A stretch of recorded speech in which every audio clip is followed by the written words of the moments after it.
Assalamualaikum warahmatullahi wabarakatuh. Hai Sobat Pencari Keadilan, jumpa lagi bersama saya Nisa di Sapo Sobat, saluran podcast dan sosial PA Batu Sangkar. Pada Sapo Sobat kali ini, kita akan membahas tentang hak-hak perempuan dan anak pasca perceraian. Nah, untuk membahas itu, sudah hadir bersama kita yaitu narasumber yang sangat luar biasa.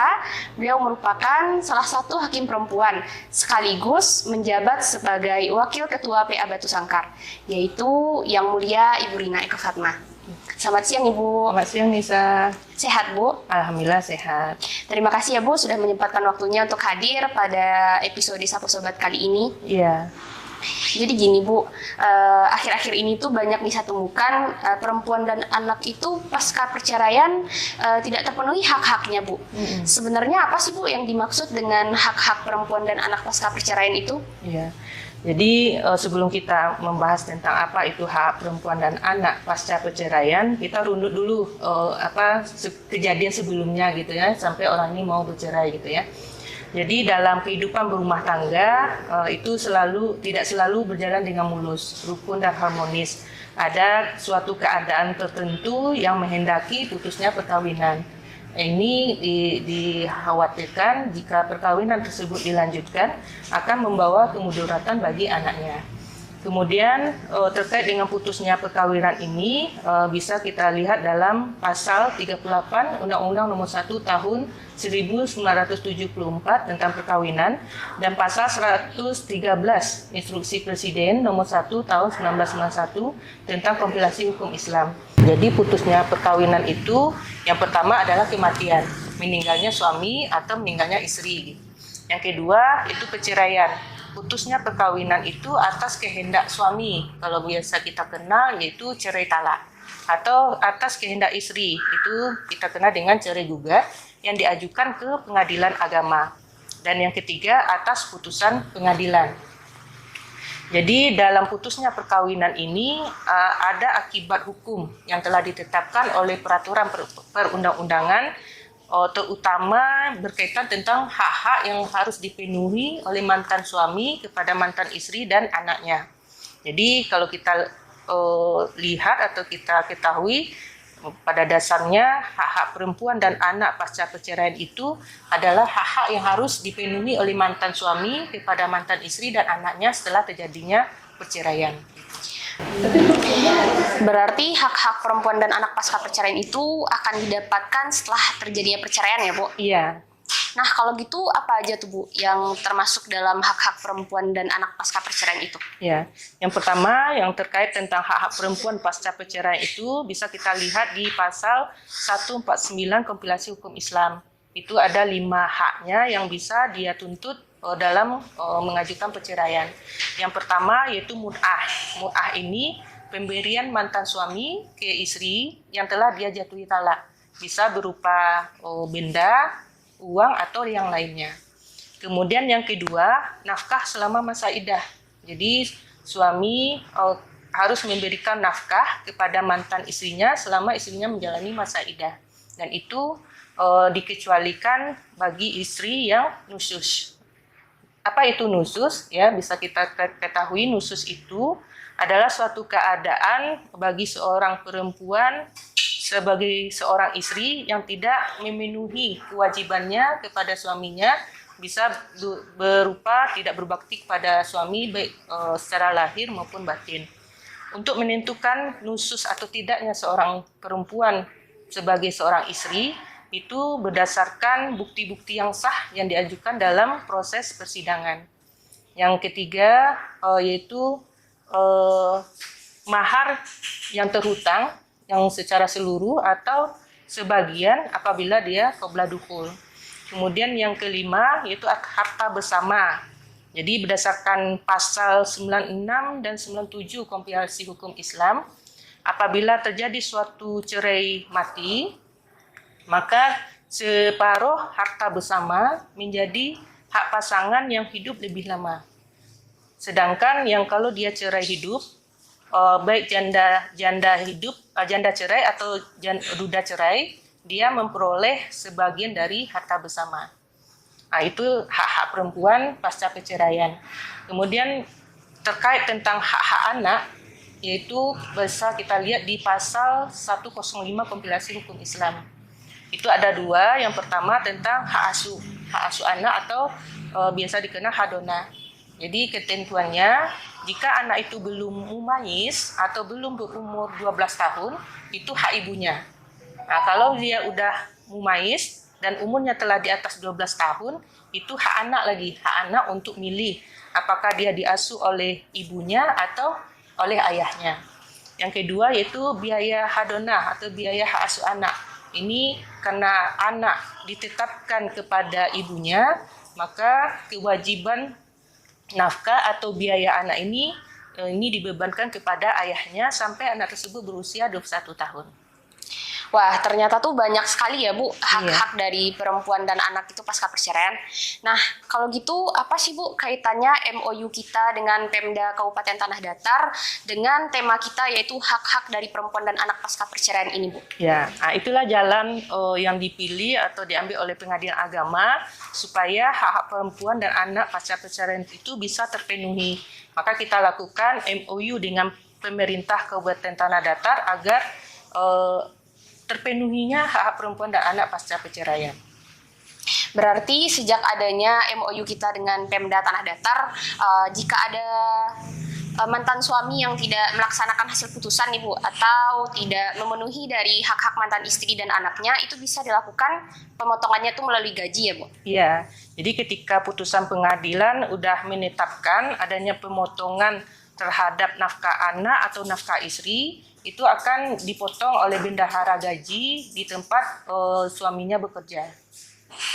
Kalau gitu Bu, kapan sih Bu seseorang itu bisa mengajukan atau mendapatkan hak-haknya itu? Ya, untuk mendapatkan haknya itu, seorang istri atau seorang perempuan bisa mengajukan gugatannya dan dalam surat gugatannya itu bisa dia cantumkan atau dia buat terkait tentang hak-hak perempuan dan anak. Kemudian itu kalau dia buat secara mandiri gitu ya. Tapi kalau misalnya dia minta bantuan untuk membuat surat gugatan ke Posbakum, jadi dia harus berperan aktif untuk menyampaikan apa-apa aja haknya dan hak anaknya supaya bisa tercantum dalam surat gugatan. Nah, kalau tadi itu kan berarti dalam perkara cerai gugat Ibu. Iya. Gimana kalau perkaranya itu cerai talak Bu?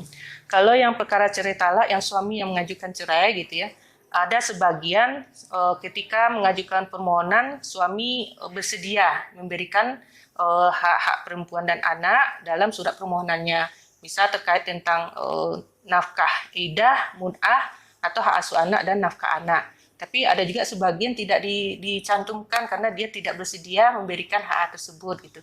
Jadi ketika dalam proses persidangan, itu persidangan pertama yang keduanya hadir, itu akan dilakukan upaya damai yang dalam proses mediasi. Jadi pada saat proses mediasi itulah pihak istri mengajukan tuntutan atau hak-haknya terkait kalau dia diceraikan oleh suaminya. Kemudian kalau misalnya dalam proses mediasi tidak adanya kesepakatan antara keduanya terkait hak perempuan dan anak, maka dalam tahap persidangan selanjutnya si istri bisa mengajukan gugat balik, yaitu gugatan rekompensi terkait tentang hak perempuan dan anak. Berarti bisa diajukan dalam mediasi atau dalam gugatan rekompensi ya Bu? Iya. Nah, kalau misal nih Bu, ternyata itu mantan suaminya itu bukan PNS atau PNS-nya itu bukan di bawah Pemda Kabupaten Tanah Datar Bu, dan tidak melaksanakan hasil putusan atau memenuhi dari hak-hak mantan istri dan anak tersebut Bu. Ada nggak sih Bu solusinya atau cara lain untuk mendapatkan hak-hak itu? Ya, ini ada diatur juga ya dalam pasal 206 dan 207 RBK gitu ya. Apabila ada pihak yang merasa dirugikan terhadap putusan dan juga tidak terlaksananya putusan pengadilan itu, maka pihak yang merasa dirugikan bisa mengajukan permohonan eksekusi. Misalnya terkait tentang hak asuh anak. Dalam amar putusan telah ditetapkan anak itu sama ibunya, sedangkan sebelumnya anak itu sama ayahnya. Jadi ketika ada penghukuman seorang ayah harus menyerahkan anak ke ibunya dan itu tidak terjadi, maka pihak pemohon eksekusi, dalam hal ini perempuan atau istri, bisa mengajukan permohonan eksekusi kepada ketua pengadilan. Dan juga selain itu terkait tentang nafkah anak, dan ini sudah ditetapkan dalam amar putusan bahwa nafkah anak itu adanya penghukuman kepada pihak tergugat untuk menyerahkan atau memberikan nafkah anak. Tapi dalam jangka waktu, dalam rentang waktu dia tidak melaksanakan putusan tersebut, maka pihak istri atau mantan istri bisa mengajukan permohonan eksekusi terkait nafkah anak tersebut. Setelah perkara itu didaftarkan, maka ketua nanti akan menetapkan kapan dilaksanakan amani. Amani ini ada peringatan bagi termohon eksekusi untuk melaksanakan putusan pengadilan, dan sebelumnya telah dipanggil oleh jurusita melalui pihak pos. Dan kemudian dalam proses amani, ketua akan memberikan peringatan supaya termohon eksekusi melaksanakan putusan tersebut dalam jangka waktu 8 hari. Jadi ketika jangka waktu 8 hari itu tidak juga dilaksanakan oleh termohon eksekusi, maka bisa lanjut ke tahap eksekusi selanjutnya. Tadi kan udah Ibu jelaskan Ibu, kalau eksekusi itu berarti kan memakan waktu dan biaya Bu. Iya. Ada nggak sih Bu cara lain atau solusi lainnya Bu? Yang terkait ini mungkin untuk perkara cerai gugat ya saya berdasarkan surat edaran Mahkamah Agung nomor 2 tahun 2019 tentang rumusan hasil rapat pleno Mahkamah Agung tahun 2019 tentang pedoman pelaksanaan tugas bagi pengadilan. Jadi dalam surat edaran itu menyebutkan gitu ya, untuk dalam rangka pelaksanaan peraturan Mahkamah Agung nomor 3 tahun 2017 terkait tentang pedoman mengadili perempuan yang berhadapan hukum terkait untuk pemenuhan hak-haknya setelah bercerai atau pasca perceraian, maka pada amar pembebanan kewajiban suami terkait hak-hak perempuan pasca perceraian dalam perkara cerai gugat itu ditambah di amar putusannya itu berupa kata-kata dibayarkan sebelum tergugat mengambil akta cerai. Jadi hak-hak anak atau hak ibu atau hak seorang istri itu harus dipenuhi dulu sebelum dia mengambil akta cerai. Kalau dia belum penuhi berarti belum bisa dia mengambil akta cerai. Dan tambahan kalimat ini juga harus dinarasikan dalam posita dan petitum surat gugatan. Jadi dari edaran Mahkamah Agung, surat edaran Mahkamah Agung ini merupakan secercah harapan bagi penggugat dalam perkara cerai gugat untuk dengan mudahnya mendapatkan akibat cerainya sebagai seorang istri. Wah, ternyata sudah sangat jelas ya Bu diatur oleh Mahkamah Agung. Iya. Nah, jadi sudah jelas ya teman-teman bahwasanya yaitu hak-hak dari perempuan dan anak pasca perceraian akan didapatkan setelah terjadinya perceraian. Kemudian juga setelah dijelaskan oleh narasumber kita apa saja hak-hak dari perempuan dan anak, kemudian cara mengajukan atau mendapatkannya, serta konsekuensi bagi mantan suami jika tidak memenuhi hak-hak tersebut. Mungkin dari Ibu ada closing statement sebelum kita akhiri podcast ini Bu. Ya, jadi berdasarkan yang disampaikan bahwa kita bisa ketahui ya pada dasarnya negara telah memberikan jaminan terkait tentang hak perempuan dan anak yaitu berdasarkan peraturan perundang-undangannya dan juga dikuatkan oleh Mahkamah Agung dengan peraturan dan surat edarannya agar terpenuhinya hak-hak perempuan dan anak setelah terjadinya perceraian. Kemudian selain itu, sebagai sebuah lembaga peradilan, pengadilan agama harus selalu menjamin terpenuhinya hak perempuan dan anak pasca perceraian. Dan ini bisa dilihat dalam proses mengadili bahwa hakim harus memenuhi hak-hak perempuan tersebut untuk mendapatkan atau memperoleh keadilan. Terima kasih banyak Ibu sudah berkenan sama-sama menjadi narasumber kami pada Sapo Sobat kali ini. Terima kasih kepada teman-teman yang sudah menonton Sapo Sobat. Jangan lupa untuk like, comment, share, dan subscribe. Kita jumpa lagi dengan narasumber luar biasa lainnya. Dan bagi teman-teman yang ingin request tema, silahkan tulis di kolom komentar. Terima kasih. Assalamualaikum warahmatullahi wabarakatuh.